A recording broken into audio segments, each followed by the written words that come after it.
Welcome to T4 tutorials.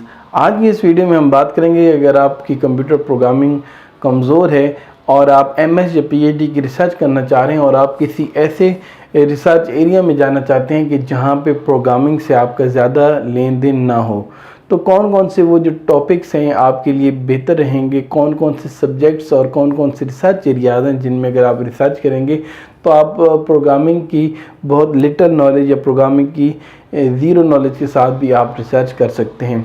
तो मुख्तलिफ आपको मैं रिसर्च एरियाज़ भी रिकमेंड करूँगा, लेकिन इससे पहले मैं थोड़ा सा आपको ये बताता चलूँ कि आप थ्योरेटिकल रिसर्च किस किस तरह की कर सकते हैं।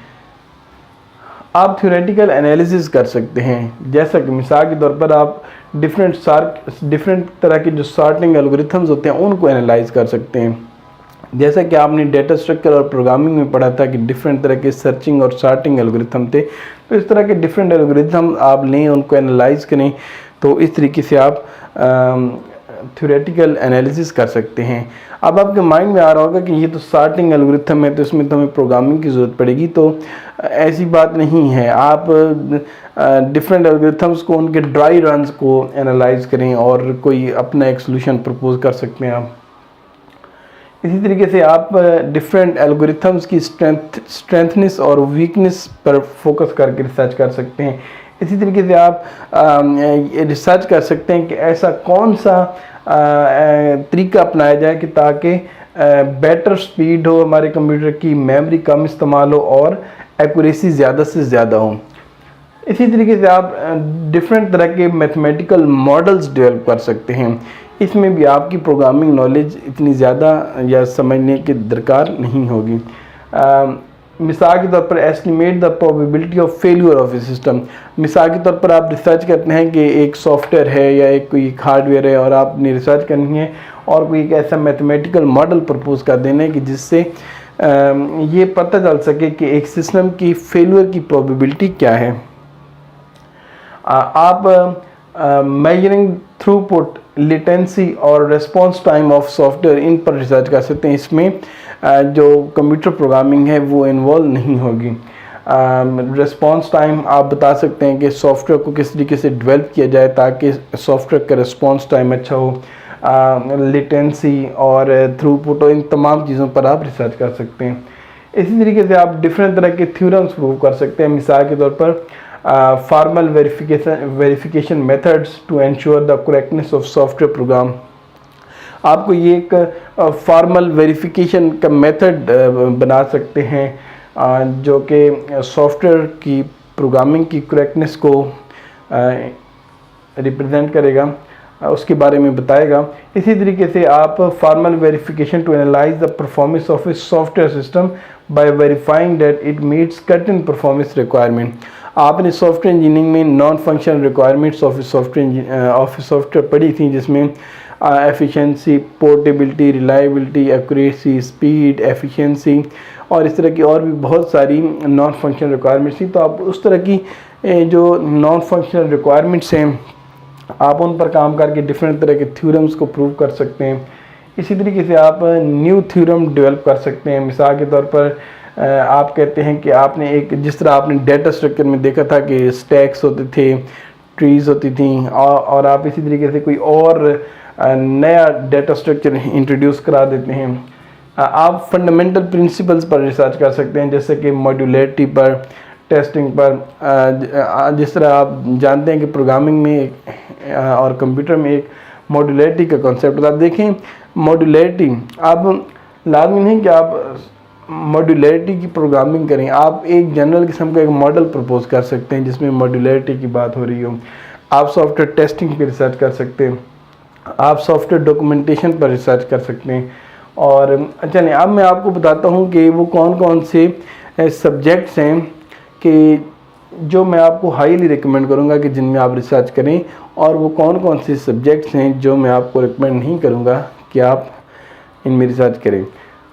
तो यहाँ पर मैं आपको ये बताता चलूँ कि ये मेरा अपना जो टीचिंग एक्सपीरियंस है उसकी बेस पर मैंने इसको रिकमेंडेड या नॉट रिकमेंडेड कहा है, तो आपने ये बात माइंड में रखनी है।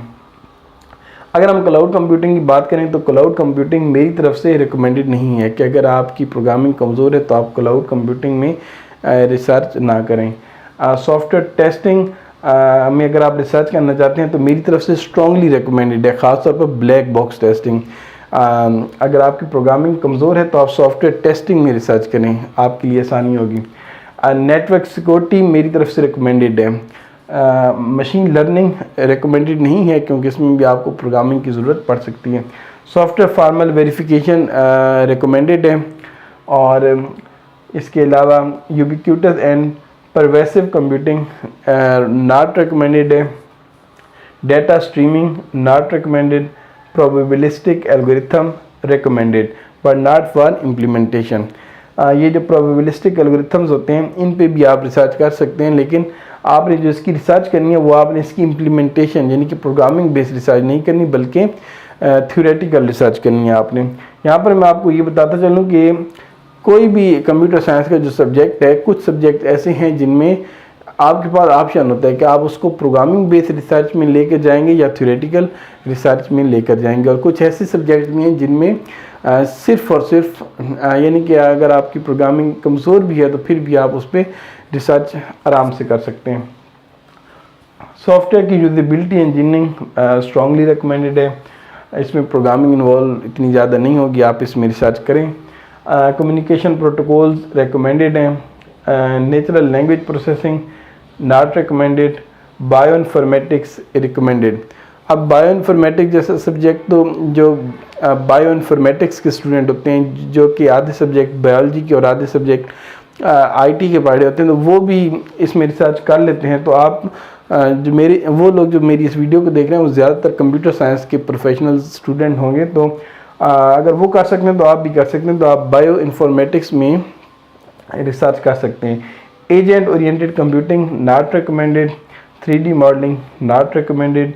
Image based rendering not recommended. Algorithmic game theory not recommended, क्योंकि ये वो सब्जेक्ट्स हैं जिनमें आपको प्रोग्रामिंग की स्किल चाहिए होगी। Algorithms recommended but not for implementation. Algorithms पर आप रिसर्च करें। इसमें दो तरह की रिसर्च होती है, एक होती है प्रोग्रामिंग बेस्ड और एक होती है theoretical based. Molecular computing recommended है, बायोलॉजी के लोग करते हैं तो आप भी कर सकते हैं। VLSI रिकमेंडेड है। नेटवर्किंग एंड टेलीकम्युनिकेशंस रिकमेंडेड है। Digital image processing not recommended है, क्योंकि डिजिटल इमेज प्रोसेसिंग में जो प्रोग्रामिंग इन्वॉल्व होती है वो भी काफ़ी ज़्यादा थका देने वाली प्रोग्रामिंग होती है, तो आप इसमें बेशक रिसर्च ना करें। सॉफ्टवेयर फॉल्ट टॉलरेंस रिकमेंडेड है। वेब एंटोलॉजी भी रिकमेंडेड है। वेब एंटोलॉजी में भी प्रोग्रामिंग इन्वॉल्व हो रही होती है माइनर सी, लेकिन वो इस तरह की प्रोग्रामिंग नहीं होती जो कि बहुत ज़्यादा कॉम्प्लेक्स लेवल के ऊप के कॉन्सेप्ट या डेटा स्ट्रक्चर के कॉन्सेप्ट, इस तरह की प्रोग्रामिंग नहीं होती, बल्कि ये जिस तरह मैं आपको वेब एंटोलॉजी से ज़्यादातर लोग वाकिफ़ नहीं होंगे, जिस तरह HTML और XML है तो XML बेस हम काम करते हैं वेब एंटोलॉजी में, तो ये भी रिकमेंडेड है। इंफॉर्मेशन सिस्टम्स रिकमेंडेड है, क्योंकि इसमें डेटाबेस से रिलेटेड हम ज़्यादातर काम कर रहे होते हैं। यहाँ पर मैंने आज तक देखा है कि वो स्टूडेंट जो कि प्रोग्रामिंग से भागते हैं वो ज़्यादातर डेटाबेस में ज़रूर इंटरेस्ट होता है उनका, और वो किसी ऐसे ऑप्शन की तलाश में होते हैं कि प्रोग्रामिंग में उनको ना जाना पड़े, लेकिन कोई ऐसी चीज़ हो जिसमें सिर्फ डेटाबेस हो। तो इंफॉर्मेशन सिस्टम्स ऐसे लोगों के लिए एक बेटर ऑप्शन है। कंप्यूटिंग स्टैटिस्टिक्स रिकमेंडेड है इफ़ इंटरेस्टेड इन मैथ। अगर आपका मैथ में इंटरेस्ट है, अगर आपकी मैथ सही है, अच्छी है, तो फिर आप इस कंप्यूटेशनल स्टैटिस्टिक्स में एडमिशन ले सकते हैं, में रिसर्च कर सकते हैं। नेटवर्क सिक्योरिटी रिकमेंडेड है। कंप्यूटेशनल ज्योमेट्री रिकमेंडेड है।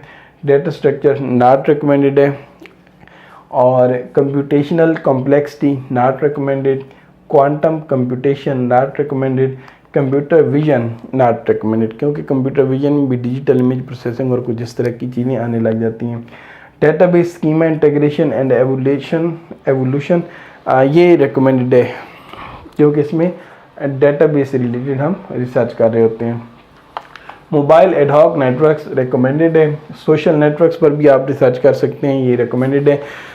और Signal processing not recommended, information quantum computation not recommended, software security recommended, computer graphics not recommended, wireless systems recommended और नंबर थ्योरी जो है वो भी recommended है।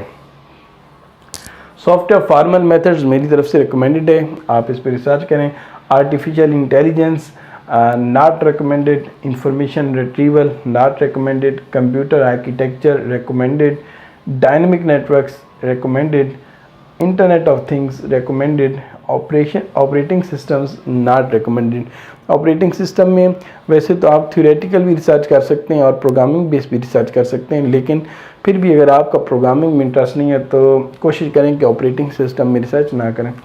इंफॉर्मेशन प्राइवेसी रिकमेंडेड है, cryptography not recommended, speech recognition not recommended क्योंकि इसमें भी एक्सट्रीम लेवल की प्रोग्रामिंग यूज़ होती है। डेटाबेस स्कीमा ट्रांसलेशन रिकमेंडेड है, Bayesian computation not recommended, embedded systems not recommended, computer aided design recommended, information visualisation recommended और stochastic networks ये भी मेरी तरफ से रिकमेंडेड है कि आप इन पर रिसर्च कर सकते हैं।